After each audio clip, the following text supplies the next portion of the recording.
Mike Metta. I'm from Chino, California. It was February 2012. It was Valentine's Day during my junior year of college at UC Santa Barbara.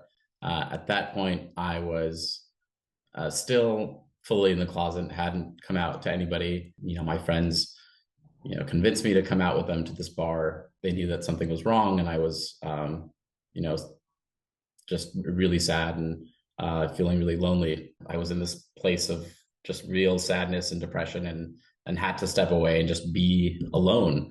So I stepped outside of the bar, and my two friends, they followed me and they approached me. They noticed that tears are swelling in my eyes, and they start to nudge. They say, "Hey, Mike, like you can talk to us. What's wrong?" I eventually tell them I think I'm bi, and I'm not bi. I'm not bisexual. I am gay, but in that moment, I think there was a moment of fear that admitting to them that I was gay wasn't going to be acceptable, but maybe being bisexual was. They both very quickly hugged me, and told me that this doesn't change our relationship, and they're so proud of me for sharing part of myself with them. Going forward, I slowly started to come out to more and more friends in Santa Barbara, and all of my fears about how people would perceive me started to go away. I had already loved UC Santa Barbara just for a host of reasons, but it really made me fall in love with college. By the time that I graduated,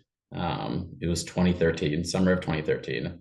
I did not want to leave school. I was able to work on campus as an orientation staff leader just for the summer of 2013. It was about 2.5 months of me and maybe 26 other students, or students that had just graduated, leading their own group of incoming freshmen for a 2 or 3 day orientation session. Part of my job as an orientation staff leader was to help the freshmen select their first set of courses for the year. I made a point to say, hey, I encourage everyone to think about being open-minded in terms of the types of courses that you're going to be choosing, especially for your first quarter.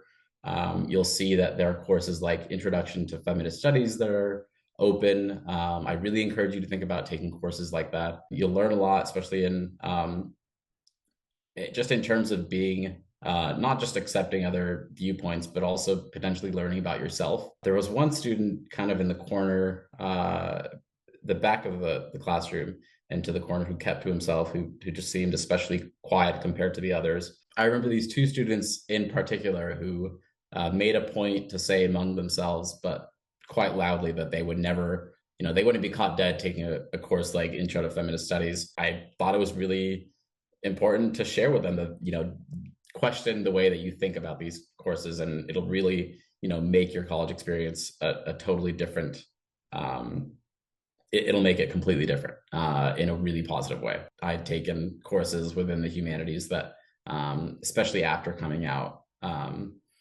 that allowed me to recognize myself in not just among my friends, but in an academic setting through a textbook. Seeing myself reflected in academia was something that was really important in terms of my coming out journey. I, finished my rant, and I helped the students select their classes. I didn't really think anything of it after that. Fast forward to about 4 years later, it was summer of 2017.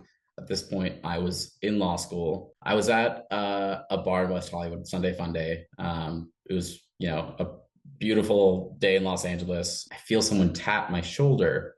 I believe it was my left shoulder. So I turn around, and this man, asks me, he says, "Hey, Mike, do you remember who I am?" And I had no idea who he was. And he said, "I was one of the students, one of the incoming freshmen, during orientation back in 2013 in Santa Barbara." He started to talk, and I started to vaguely remember who he was. And I, in that moment, started to recognize him as that student in the corner of the room, in the back of the classroom during one of my orientation sessions, who was really quiet. He was so thankful for me because I had encouraged him and other students to take the Intro to Feminist Studies and other courses in the humanities. And how my encouraging him to do that allowed him to not only take that course, but meet um, other students, professors, and just other people at the university who were supportive of him. He eventually came out because of the community that he was able to gain from those from initially from those courses. As he's sharing the story with me of how me encouraging him to take this class ultimately allowed him to feel safe and to come out, I'm just like, I'm bawling. That moment in that bar together, we shared something. Even though we don't know each other very well, we shared something, and I think there's really something beautiful about that shared experience.